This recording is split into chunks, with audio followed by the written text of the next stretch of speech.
Sweet. All right.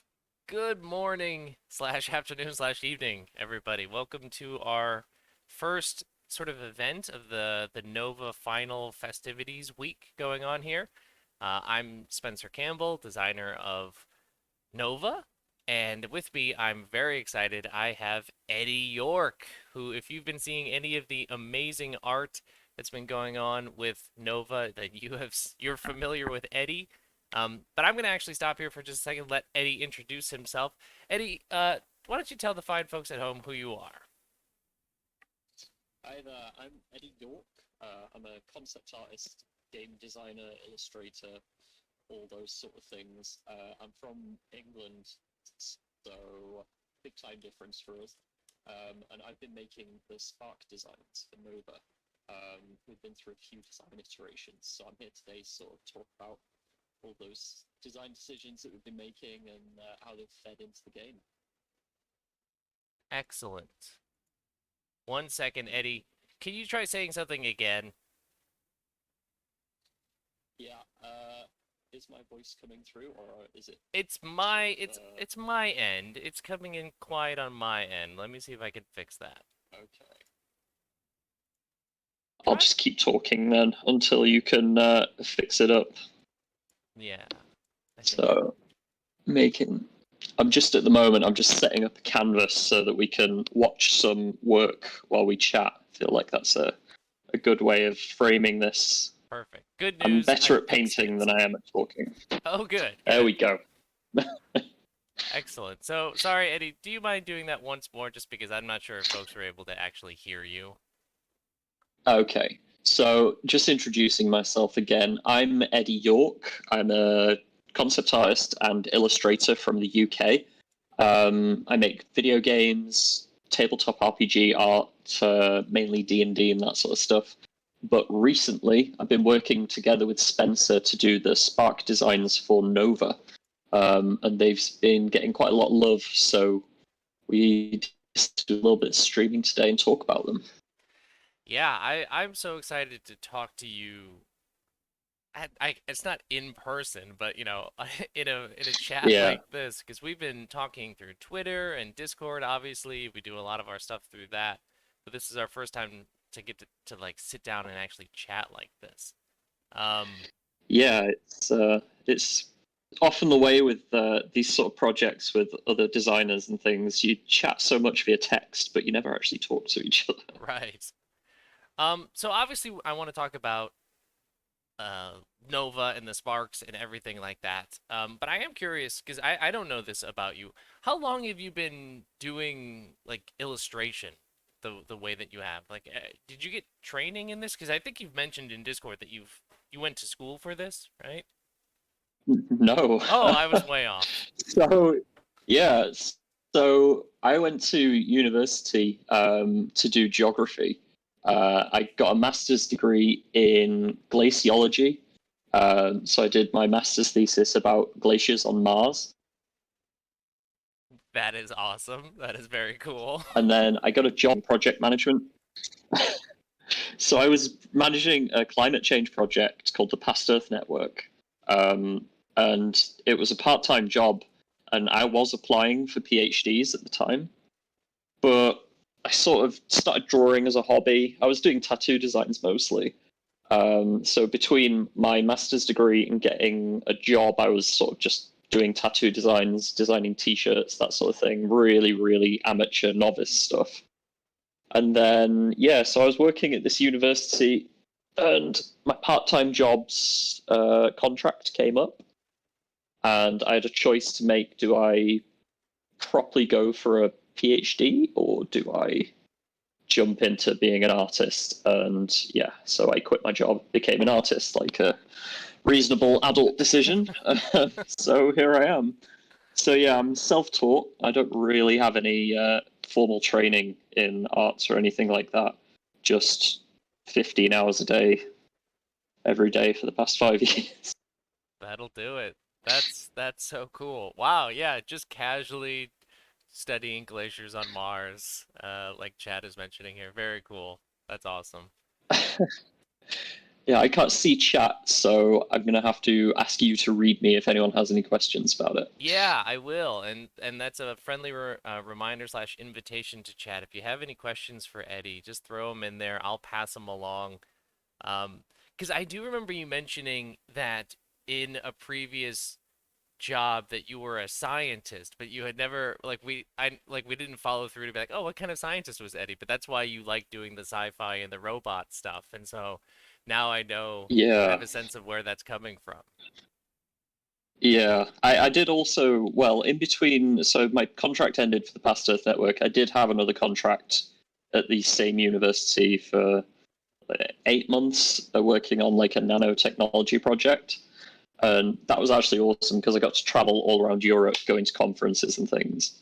But it was very short lived because the project funding had run out by the time I really got my teeth in. So yeah, after that, then that's when I went full time, doing concept art and things. So D&D basically pays my bills, even though my dirty secret is I've never actually played D&D.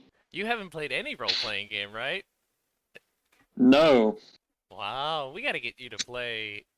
I mean, it makes sense yeah, to play Nova, but we got to get you to play something at this point. Um, yeah. I think Nova's the best one. oh yeah, it's number one RPG. It's gonna win all the awards, get all the attention. Absolutely. There is a question in Yeah. chat, for both of Mm. us, which is the favorite spark. So what has been Ooh. maybe either, maybe your favorite to illustrate, or just your favorite that just sort of vibes with you? Yeah, I think if I'm going to go first, I'm going to have to say Voyager for me. Mm. Maybe in the future, Pox, because the design that I'm looking at now for him is kind of tickling some buttons. But Voyager for me is one of the best. It's just, it's so simple, but you can tell everything you need to be able to tell, but just by looking straight away, you just see like sneaky, sort of got the backpack on, so you know he's a bit of an adventurer, Mm. and all those sort of good stuff. And I love pink, so anytime I get to use pink, I love. So that's my favorite one. What about you?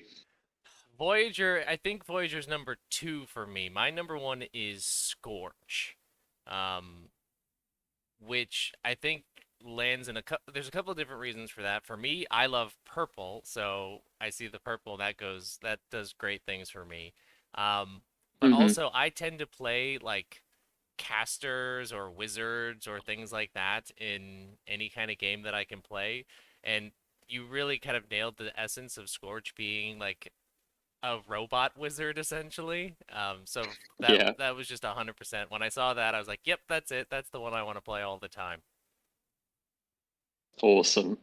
Yeah, it kind of came. A lot of the color and the design ideas came from Diablo 3 wizard class because they have an ability called Black Hole, Mm-hmm. um, and it's like sort of it looks like cosmic energy, and that whole sort of cosmic energy idea really flows well with Nova. So I thought I'd use that as the jumping off point. So obviously we've got Pox up here on the screen, and we're gonna see this in just a second. But I'm curious, sort of like what the process is like for you for developing these things. Because for me, from my perspective, this has been a really cool experience working with you as an artist because when I've commissioned art in the past, it usually is how I've been describing it is like one direction where I just Mm, pass on like here's the stuff that I want and then they just make a thing and then sometimes they'll make some adjustments and stuff like that. But with you, it's been this really cool loop where I feel like you are designing the Spark alongside me in terms of the design, the visual design. It's very, very cool. I think of it as it's two directional as opposed to just like a one-way street. And so I've been really loving that. And so I'm just kind of curious what your process is like generally like, just, starting with these cool concept thumbnails. Um, is this typically how you do things then when you're working with people? yeah, so my entire uh, sort of process is formed from working with commissions. So I started working mainly with D&D players. So like I've got a folder full of commissions here. So one of these, for example, so this is a brief that I got from a client who told me exactly what they wanted, and I just put it all down, like you say. Not really much room for wiggle because they've spent a year with this character, so they know in their head pretty much how it looks. I get some say, but 90% of the design is locked down. Whereas with Nova, for example, it's really open. Yeah, I could have designed pretty much anything, as long as it fit the idea of sci-fi mech suits in post-apocalypse. Then the world's my oyster, and that's where I really thrive. So going in more of like a game dev style process than a straight up commission style process, it really opens me up to be able to do things. So like this is the first thing we did together, which was the thumbnail sheet. And all this is me grabbing like a really nice brush and just making shapes and seeing, what works, what doesn't work. I'll just throw in an arm here. Maybe he's got like a big fat arm and a big hand. And yeah, that sort of thing. So just really quick, loose, seeing what happens. Here we go. We've made a squid guy. Oh, Squid Spark. Yeah, there we go. So that's what I really love, is just really abstract, sort of like finding shapes in the clouds almost. When you lie on your back and you look at clouds, there's a carrot or whatever. So that whole process to me is really interesting, because this guy, for example, could be anything. There's a little bit of sort of definition there, but really we could go in a number of different directions with this. So that's where I go to you and say, what do you think? Should we go ahead with this? What sort of abilities could this person have? What sort of advancements could they put on in the future? That sort of thing. So developing that as sort of a 50-50 process is really important to me, because my vision is not everyone else's vision. I could look at this and see one thing. You could look at it and see something slightly different. So just making sure that we're both on the same page it doesn't just sort of give me a direction to design, and develop the character to a full illustration in.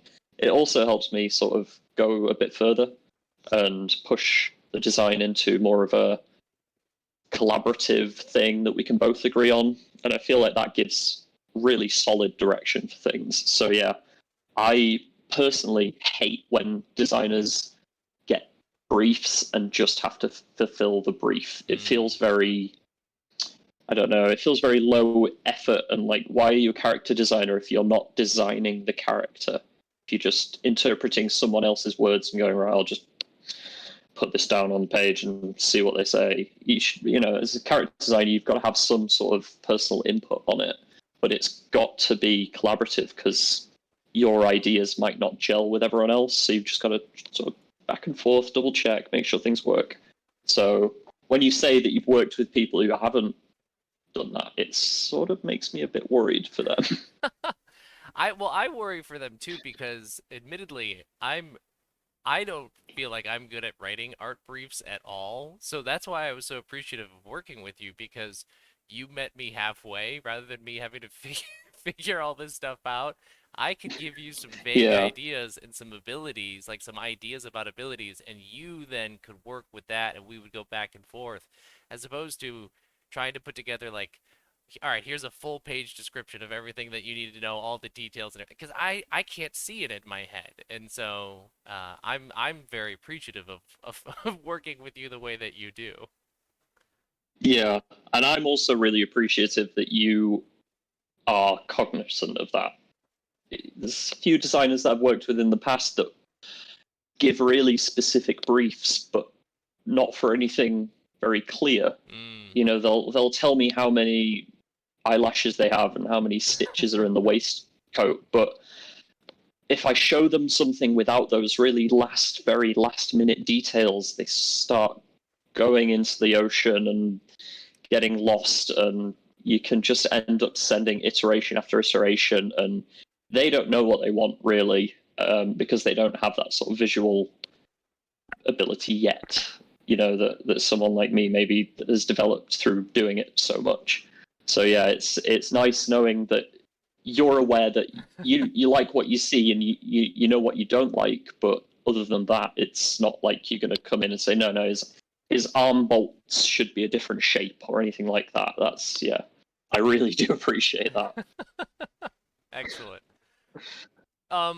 So we've got Pox up here on the screen, and we've got the thumbnail, which you said is sort of like the starting point. So when you're working on a Spark, what's sort of the next stage of developing things? I can see some like light sketching there, but how do you advance to the next stage?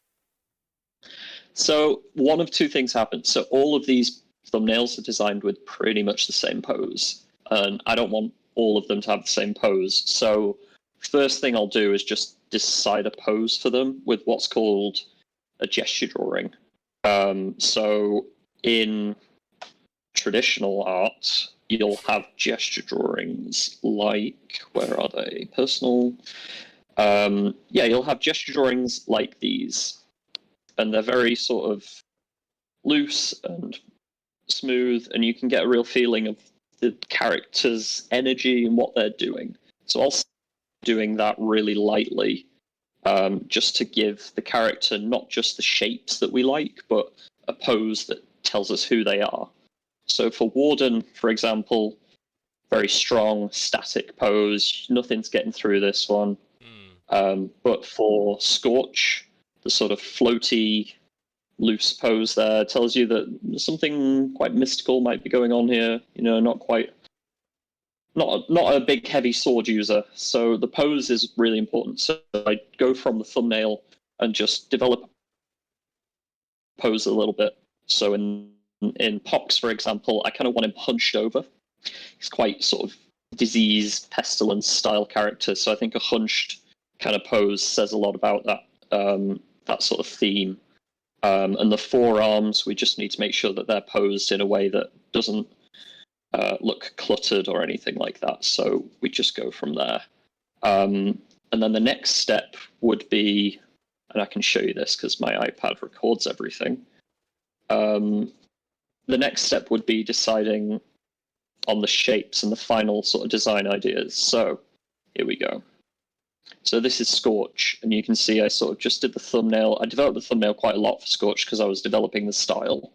But then I go in with the final line art with a nice thick hard brush, put in what's called occlusion shadows, which are where the light will not shine, and then cover it with white underneath. So I had a new layer and I had white and add all the shadows in a grey. And then once I've got the shadows, I go back to the color and decide what colors I want. And then I do what's called a layer mode, which is called multiply. So it's all quite technical, but so with multiply, this layer, the white and gray layer, what multiply does is anything underneath that layer, it multiplies the value of the pixels by the layer above. So white pixels have a value of 0, so they don't affect the color or the tone underneath it, but the gray does. So anything that's gray will then look like a shadow. So you can see here, just as I'm holding it there, there's no shadow, and then boom, instant depth. So we do that, and then I add all the nice lighting and touch it up and finish. And you can see I did the exact same for Pyre here. Line art, and then put in the shadows in a grey layer, pick the colours that we want. This changed quite a lot later. And then boom, we've got shadows. That is awesome. So that process is part of Nova. I didn't have this process before Nova. And I suppose that's actually quite a good segue to talk about the different art style that we had before. Yeah. Do you want to chat about them? We should. Yeah. Because when I first found you, or what you were recommended to me by Trinity Not Studios, I believe. I think they're the ones who recommended you. Yeah, Al Pidwell actually messaged me about it and said you should get on this because you tweeted about it. So Al at Trinity Not, big shout out to him. He's a massive, massive help to me, not just in Nova but in everything. Yeah, so he put me onto you. Yeah, and so I went to your website and I'm immediately blown away by this art. I think I showed you the one of my favorites of yours that I first saw was the I think it's like an undead ranger or something like that. It's Grim Stalker maybe or something like that. I forget the name off the top of my head. Um, but it's this real creepy looking sort of undead ranger. Um, Yeah, and then um, I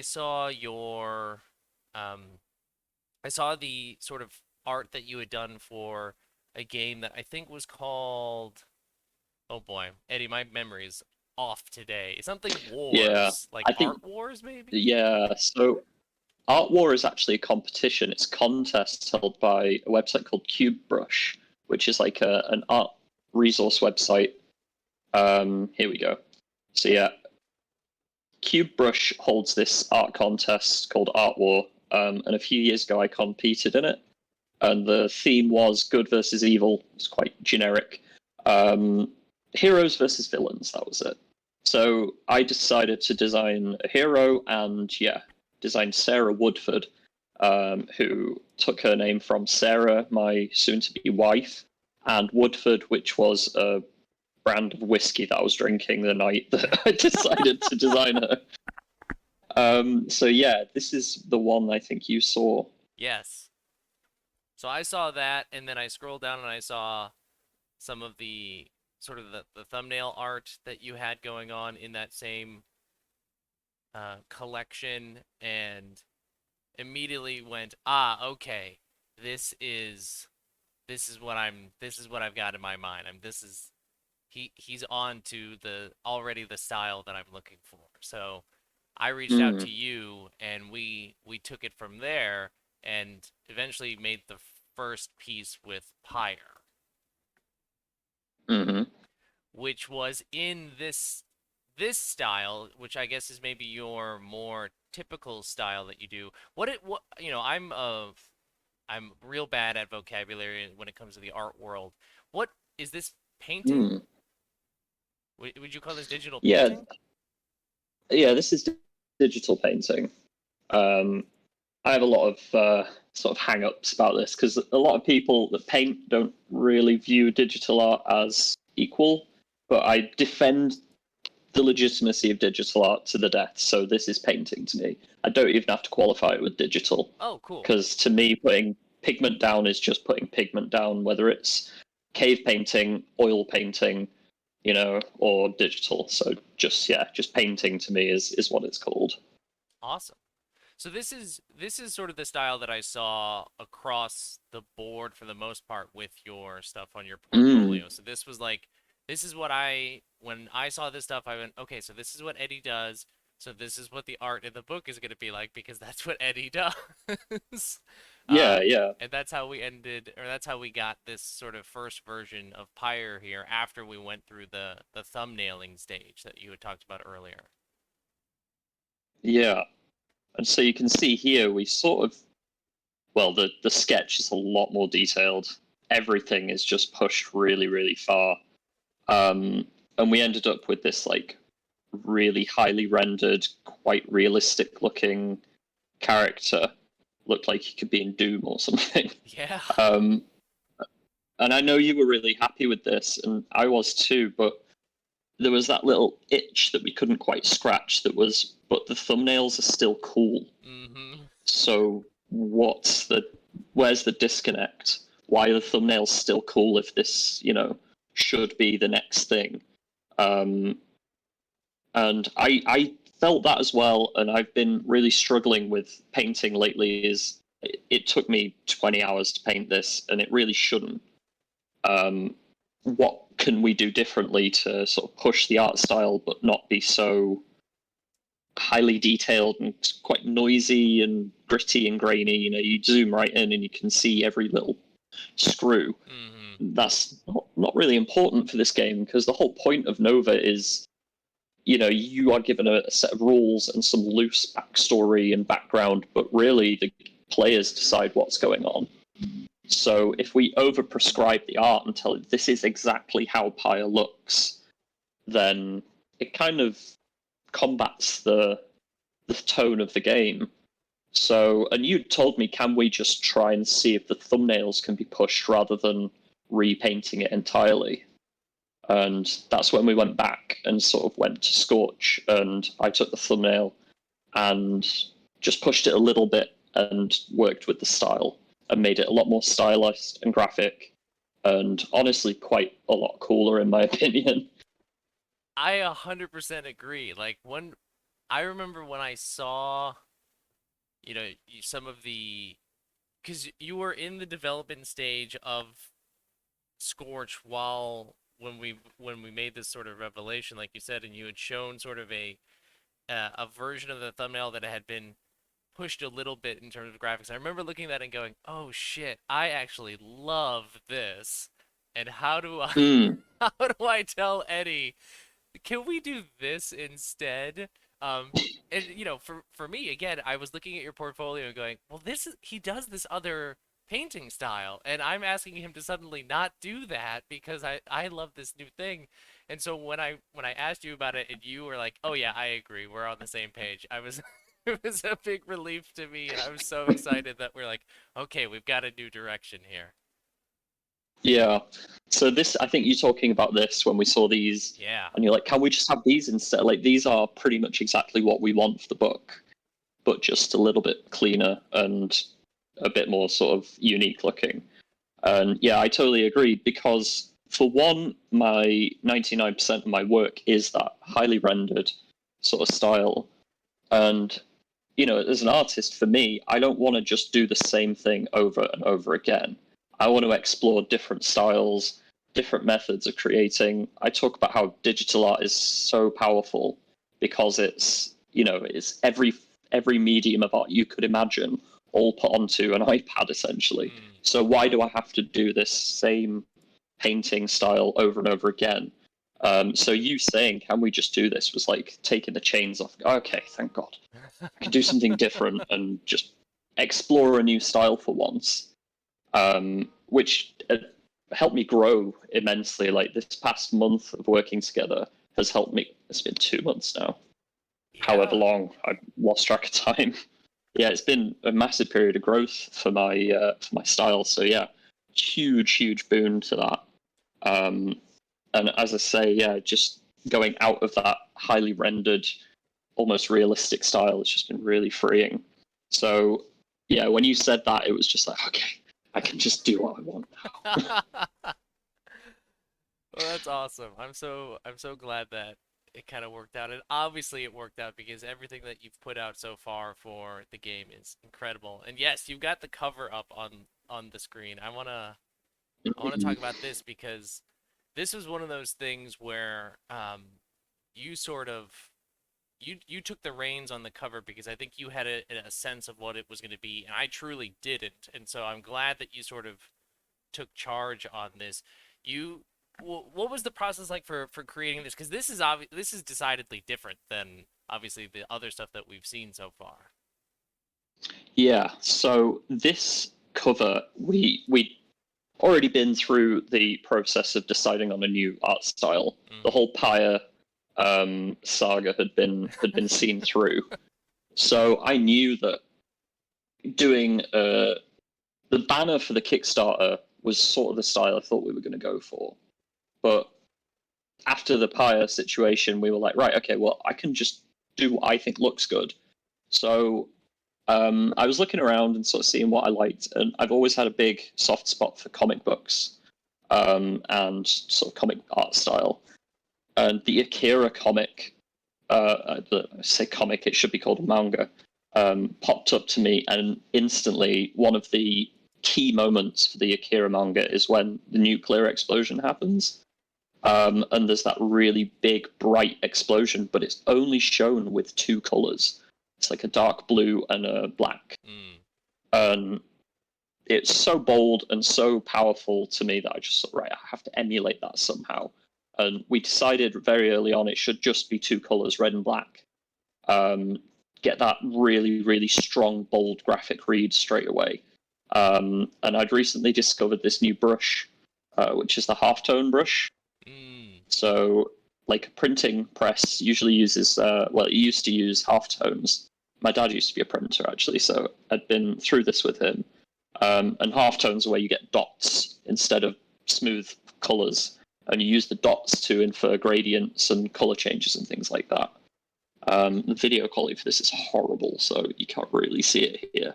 But this is halftone, where you zoom in and you can see those dots. So I was just playing around with the idea of using halftone and landed on this cool explosion with these circles known as the Kirby Crackle, after Jack Kirby, the legendary comic artist.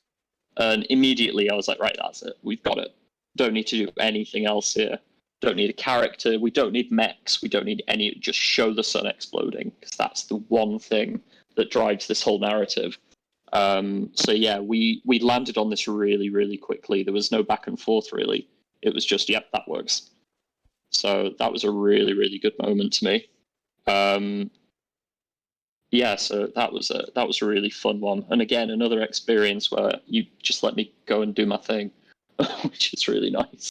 It was, I mean, you had this concept in your head, and you were showing me some of the stuff, and I had the cover is always a place that I really struggle with any of my work, and so it was one of those things where I was very happy to just like hand it over to you. And when you were talking about these like really strong two color sort of approaches, we and you had I was also I was excited because the Kickstarter banner that's up on the Kickstarter page right now, you had sent me some sort of early concept art of it before, that was that two-tone sort of style to it. It was very much more like blocky shapes, and I remember looking at that and going, okay, yes. So if he's gonna expand on this concept, I'm all in on it for the cover itself. So Mm-hmm. I think you just absolutely crushed. Yeah, it's that stuff there. I remember seeing that and going, "Oh, okay." I think that's a really strong looking style for a cover, and you just took it to Yeah, the extreme in the best possible way uh, for the cover itself. yeah, There's the yeah. oh, go ahead. Go on, sorry. Oh, I was about to say, there's the classic tagline, "Suit up and bring a new dawn," which everybody reads as "Shut up and bring a new dawn," which is why we have not used it as often. Yeah, I was going to say, one of my best friends, Simon, he's a logo designer. He actually was one of the people that convinced me I should be an artist in the first place, because he'd seen my sketches and was like, "Look, I do this for a living. You should do it too. It's, just go and find some work and you're set." Yeah, and he's been sort of guiding me lately. He helped design the logo actually. Mm. So he was my back and forth for designing the logo. That whole sort of minimalism and just showing exactly what you need to show, nothing more, nothing less. That whole approach to design has really sort of become part of Nova now. So it's very graphic, very sort of bold, no fluff. So that's been really, really helpful, because we did do this banner really early, and this was sort of just I'll do this and we'll just throw it up because we've got a short amount of time to get the Kickstarter banner ready. Mm-hmm. So I just defaulted to I'll just paint like a landscape then, because I've been studying landscapes at the time. So I sort of defaulted to this, but I didn't really think about how the design should work. So yeah, I think after that little Pyre chat, that really helped solidify the theme for Nova as like bold graphic, should be bombastic and sort of over the top, just like the game is. Yes. Oh, I think that's such a perfect way of describing it. I think you've in your art have captured what Nova as a game is, in terms of exactly like you said, big, powerful, over the top, which is how the players should feel while they're playing it. And at the same time, in the art, like you said, not overly prescriptive, because at least the way that I play Nova and the way that it's written is that it is very much player input in building the world alongside the GM. So you've done such a fantastic job of capturing those two incredibly important elements of the game itself in the art, which is just very, very cool to me.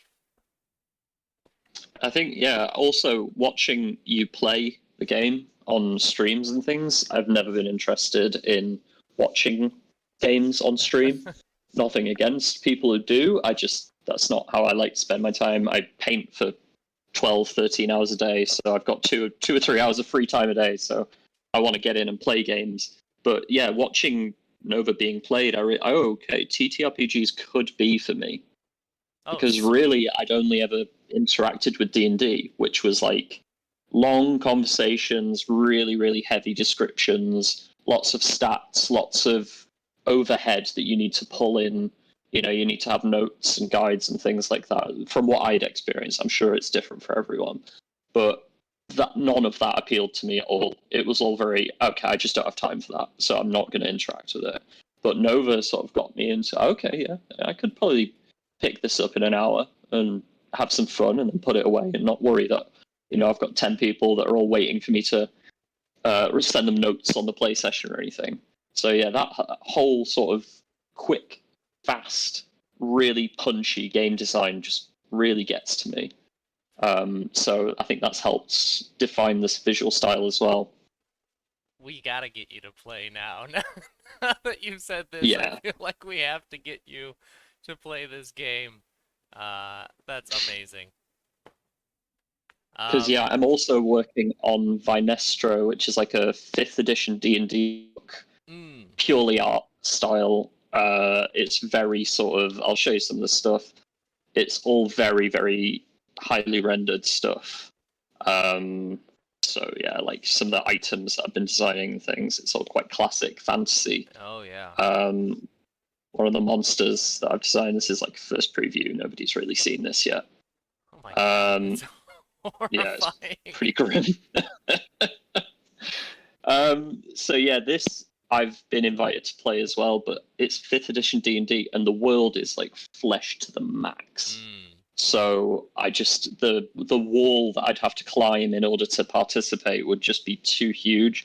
So I'm just staying hands off and I'll just do the art and just not get involved. But yeah, Nova has been completely different. So yeah, really excited to get involved with that. Excellent. Well, we'll get you to play. We'll put together something on the Discord and we'll get a session or two.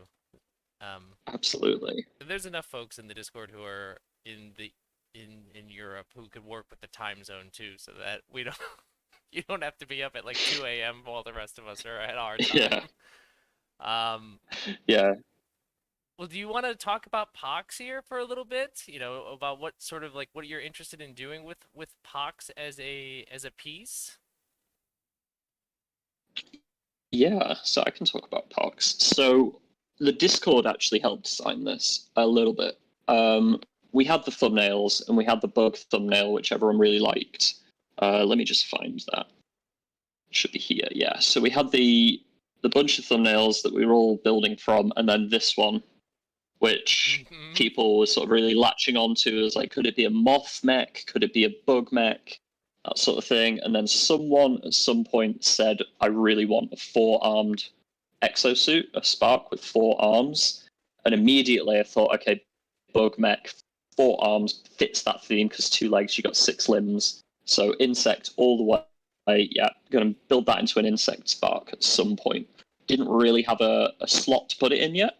So it was just a peg without a hole.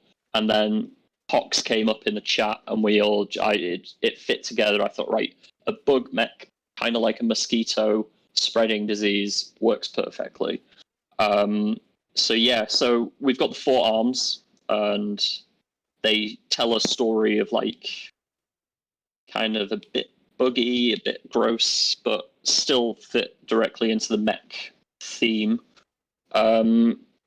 And then the head specifically, we've got this sort of plague doctor inspired mosquito mask, and then the filters on the sides be a gas mask. So that's what I'm sort of thinking here. Earlier I asked you to send me the brief for his abilities or her abilities. That's the one thing we really push, is there are no sort of set character designs for each. You can be anyone inside this exosuit. So I asked you to send me the abilities for the mech, and it was also sort of based around spreading disease and infecting people and the supernova is, anyone that's infected is probably going to die Yeah. if you go supernova. So thinking of that, I thought, well, cool. They need to fight at a bit of a distance, maybe, to get diseases spread, and it needs to be quite infectious. So I'm going with these, which are like sort of plague grenades, and we'll see these come up once the design is a bit more fleshed out.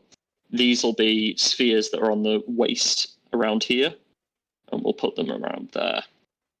And they'll be like plague grenades or something along those lines. But what we've talked about before about not being too overly prescriptive with designs is I'm not going to make them grenades. You know, they're not going to have a pin on the top and frag lines and glowing stuff out of them.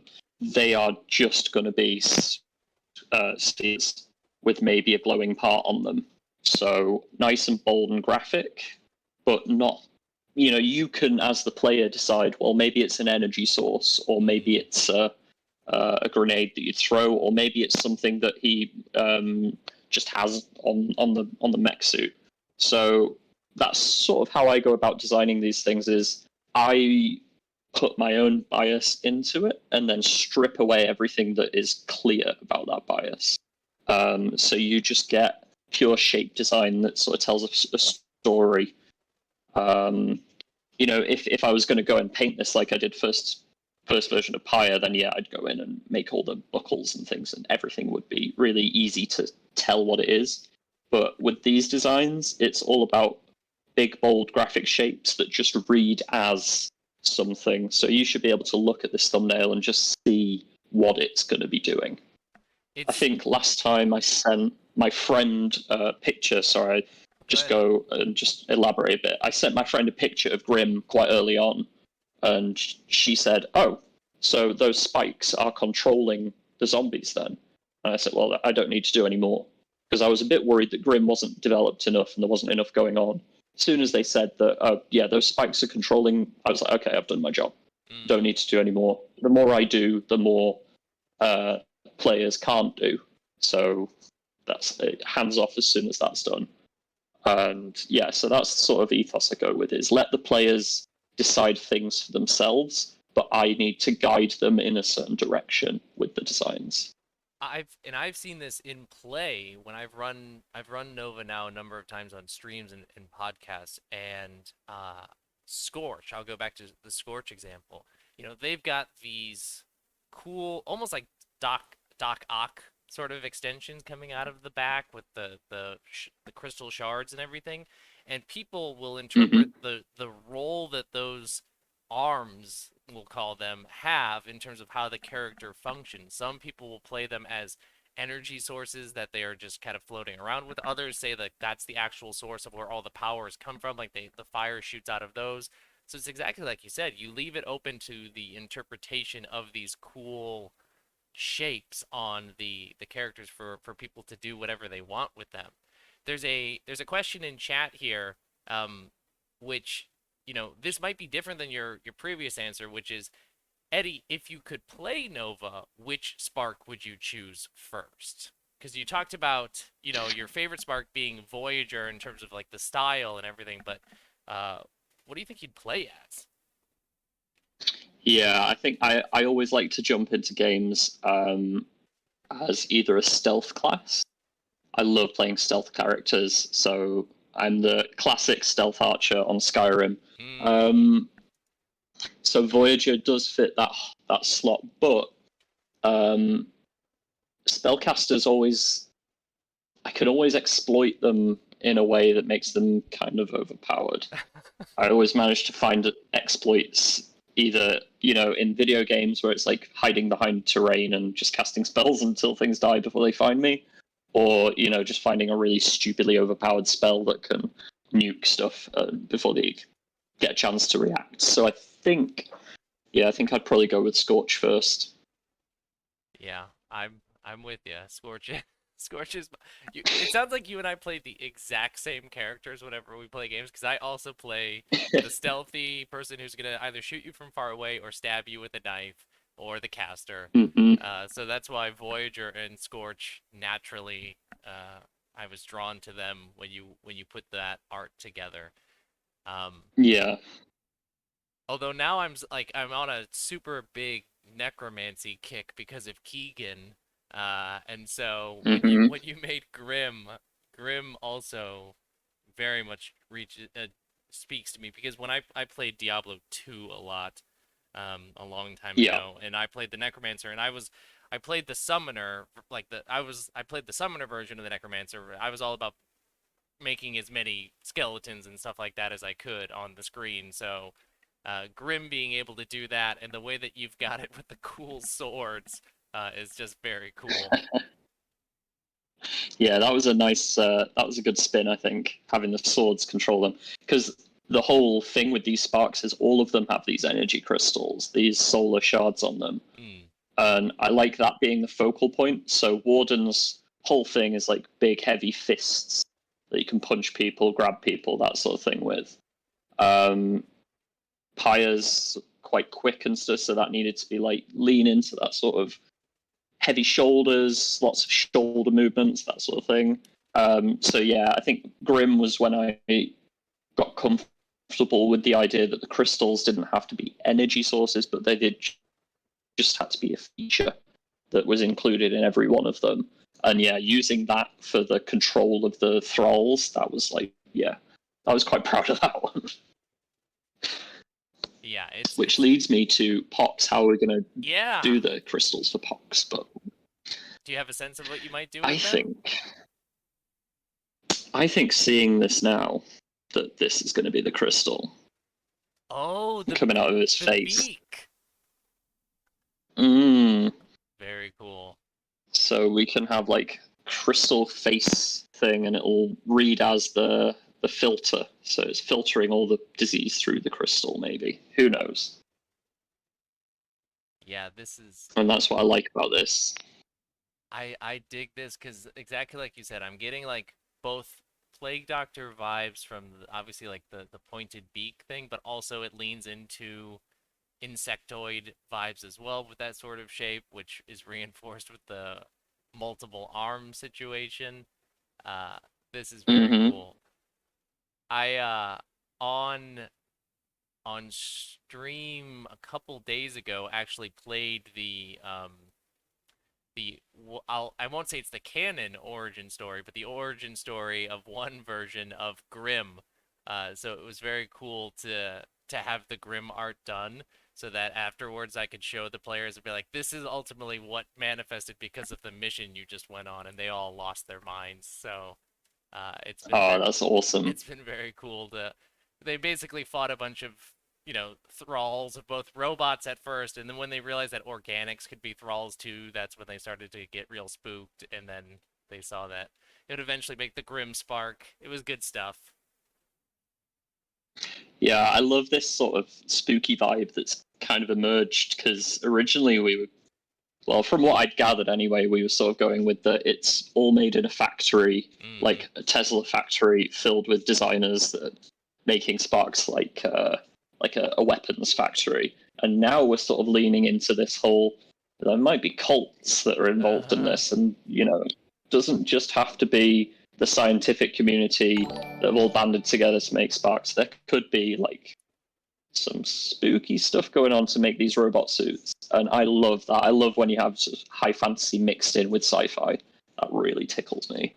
Yeah, I think we're going to have almost a 50-50 split in terms of the sparks, in terms of the first wave, we'll call it, the ones that you see in the quick start are the I don't know, I guess we could call them the more practical sparks that were designed during the early days of humanity trying to rebuild itself. Like, okay, what do we need? We need something that can protect us. We need something that can scout for us. And then eventually, exactly like you said, other Hmm. people, other organizations started making sparks and they started to get a little odd and creepy and spooky. And that's where we're going to start seeing the second wave where you get your Grims, your Poxes, and the others that we've talked a little bit about. Yeah, and that sort of goes into more future ideas that we're having about Mm. the universe because we've discussed some sort of cult based ideas for future stories that we might want to tell within the Nova universe. So yeah, I'm loving the whole sort of black magic side of things. That really appeals to me.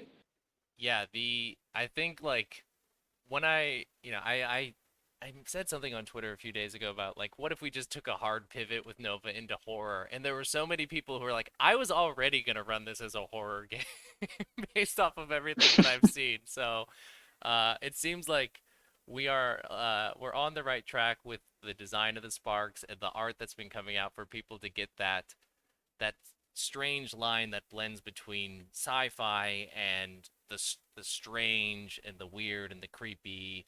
I think it fits a really cool space in the scene as a result. Yeah, I think also classic sci-fi isn't very well represented in the tabletop RPG community outside of like Warhammer. The board gaming in Warhammer pretty much exists to exploit sci-fi. Mm.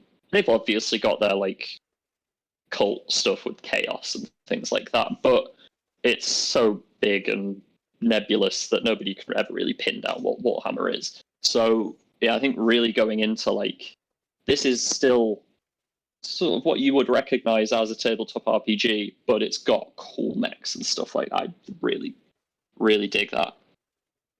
Yeah, it's I'm very very excited. Who said this? Desock says in chat, consider the following: a spark made by a Mad Max style cult. So that would be pretty interesting. Just like all kinds of ramshackle parts and everything like that. That would be pretty. Like I would imagine it'd be highly mobile. Yeah. What we're eventually going to do, like I do with most of my games, is that when Nova officially comes out, there will be a jam for folks who want to make their own stuff for the game. And there are already people who are tinkering with things, but I always like seeing the cool ideas that people can come up with because I have the seed of the idea, but I can never come up with all the cool ideas that everybody else can imagine. So I can't wait to see some of the really cool spark ideas that folks come up with. And I can't wait to work on the thing that you talked to me about with the Yeah. cults. Yeah. Yeah, you got to delegate some of the creative because yeah, I mean, realistically, it's a one man project. You've commissioned an artist to make stuff, but it's your thing. So fleshing out a universe by yourself is going to be nigh on impossible in the time you've got. So yeah, I think delegating a lot of that to community and not locking it behind, oh, you've got to pay me before you can use it is such a big deal. Yeah, when you were describing some of your early experiences, like watching or listening to D&D with these overly detailed worlds, that's how I used to run games many years ago. Like I was in that mindset of like I have to develop the entire world. They need to have all these things that so that they can engage with it and it feels like a real world. And now I'm the exact opposite. And I do that in my game design as well, where I'm like, here's the loose structure of the game. You figure it out. I trust you Yeah, to figure it out. And yeah, I think that's I find that works. I like that now. It's a comfortable place for me. yeah, and it's a bit more like it involves the players more because they get some agency to describe the world they're in. They don't just have to sit and listen to you tell them what is and what isn't. They get some input, so it's less of a sort of a game master and player divide there. It's sort of a bit more like we have a collaborative approach to design, Mm-hmm. where maybe a player sees a tower and describes it to you, and you say, "Oh, that's a cool idea. Yeah, actually, maybe this tower is like a cult base. Okay," and then that's a new branch for you to explore. Yeah, I'm super excited. There's already there's a back and forth going on here about basically making a really cool steampunk Mad Max Spark that's got propellers and wheels and sails. It'd be pretty neat. Uh, You can do all the steampunk designs you want to your heart's content. I will never do steampunk. I ooh, hate okay. steampunk. I'm Really? sorry. Yeah, it's one of those aesthetics that just switches my brain off. Okay. Because I'm sorry if that triggers anyone or if that offends anyone, but that's my one hard line when it comes to design is like don't touch steampunk. Well, let me just cancel this art brief that I was about to send you. I'm just kidding. That's fair. That's cool. We all have our thing. I honestly have not engaged with much steampunk. I'm aware of like the concept of it, but I've never like I don't think I've ever actually read anything or watched anything that because uh I don't know. Mad Max isn't steampunk, right? Mad Max is just No. post-apocalyptic nightmarescape. Uh, Yeah, I think it's called like diesel punk almost. mm, yeah, steampunk is like everybody's got like excessive amount of like gears and cogs like on things. Like your hat just has a bunch of gears on it for some reason. Yeah, And there's a and lot of that's my problem crystals. is like nothing to do with anything. It's just gears for gears' sake. And one, I don't like drawing cogs. They're just boring. They're circles with a load of squares on them. Boo. And they don't do anything. They never do anything. They're just there spinning for no reason. That a lot of people talking about how Victorian era clothing has infected everything else. I love Victorian era clothing. Do not get me wrong. Bloodborne is one of the most beautifully Mm. designed games because of all the Victorian clothing in there. But when you start adding like pipes and valves and brass, and it's like, okay, let's just calm down, everyone. This is very good to know. Very good to know. Well, I don't intend on making any steampunk games in the future, so I think we're in the clear with each other. Um, Good, good. One thing I wanna mention, and I'm curious where you got this idea, just because I see it on the screen and it's related to what we were talking about, is with clothing, with Mm. the Sparks, they all have this cool sort of transparent, like plastic material that they wear or something like that, right? What was sort of your inspiration point for that? Because when you did that, I thought that was the coolest thing in the world, the transparent cape on Pyre. Yeah. So that came purely from the thumbnails. When I'm doing thumbnails, you saw earlier, I was just sort of sketching around, seeing what I like, what I don't like, and it's all about the silhouette. Does the silhouette tell a good story, and are there cool parts of the silhouette that draw your eye? And so with this one, for example, we've got this like let me pick a color you can see. We've got like this shape here, terrible color. Got like this shape here, which is I guess you'd call it a loincloth. Yeah. But that's sort of why would a mech have cloth on it Mm. other than just for looks? Um, so if we're gonna put cloth on a mech just for looks, it has to be sci-fi. It can't just be dirty cloth. I mean, it could be. There's no reason not. But I wanted to push that into a more sci-fi space. And with Orbo, the game that I'm making, a lot of the game is built around these windows. Let me just see if we can find them. Here we go. So there's like windows in the game with this hexagonal pattern on it. Mm. And when you're playing the game behind this, there's like space. So there's an animated space layer that shows loads of planets and stars and stuff moving around. And so that whole idea of like semi-translucent stuff to show things behind it was there. And then finally, with Pyre was when it really developed was this blur that we put. So it's like you're looking through fabric into I can't really show it, but into the arm behind it, and it's blurred and it looks just like plastic.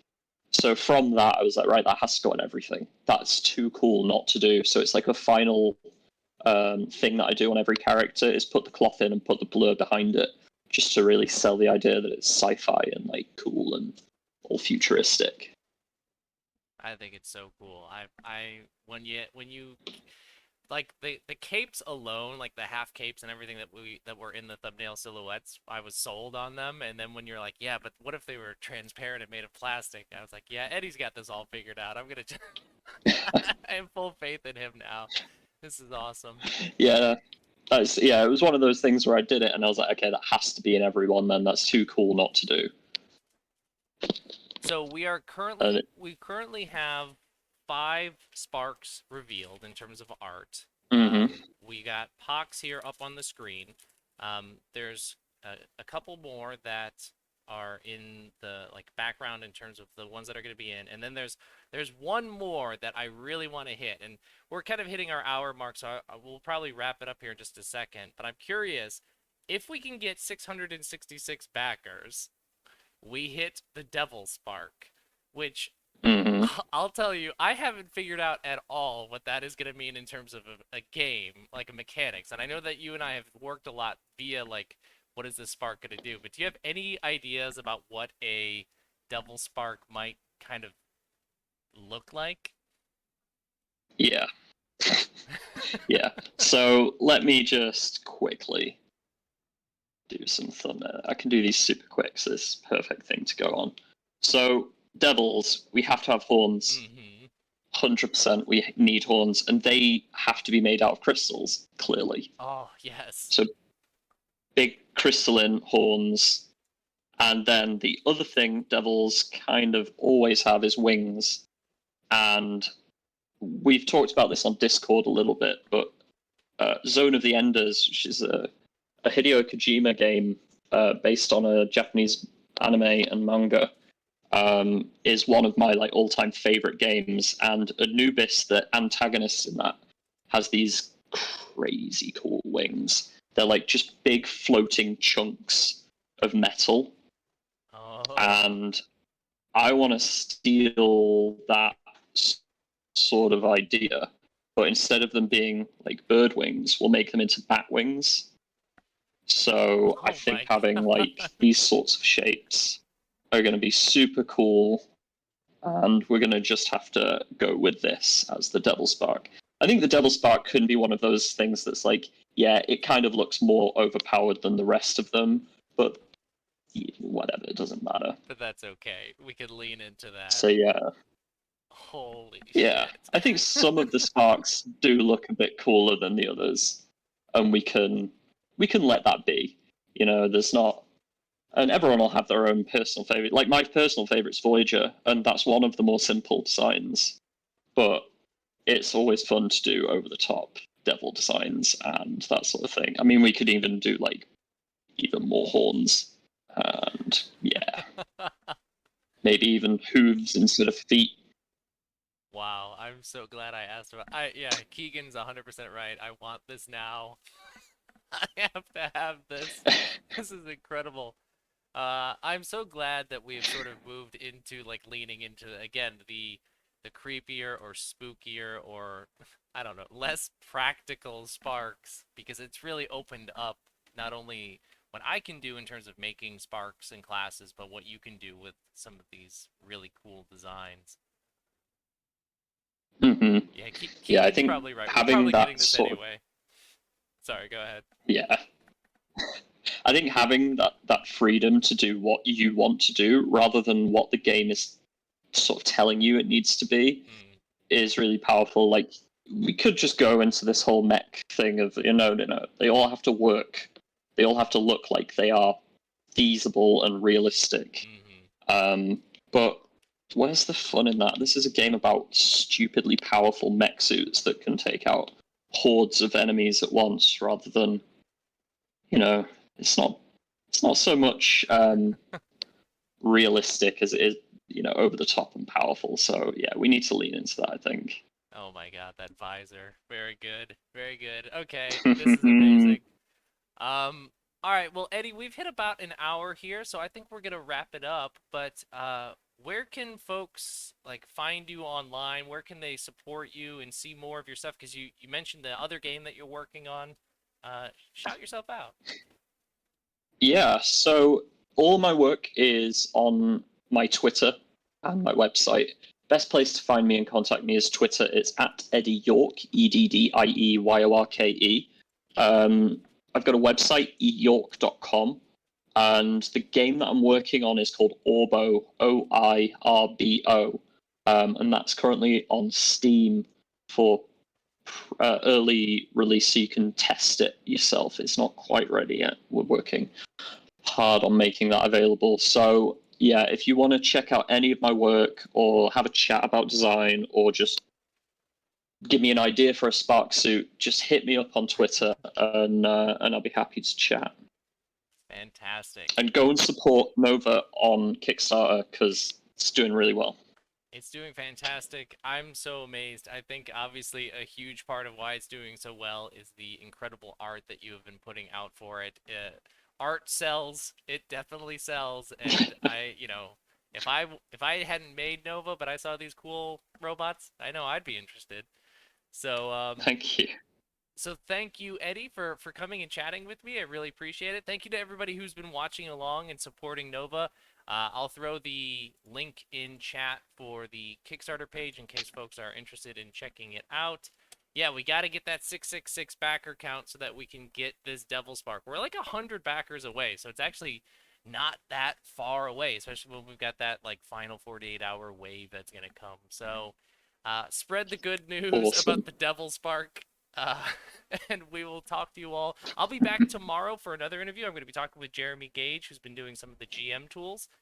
So have yourselves a wonderful rest of your Very morning. exciting. I know, I'm so excited. Have a great rest of your morning, afternoon, evening, everybody, and we'll talk to you later. Bye. Bye-bye.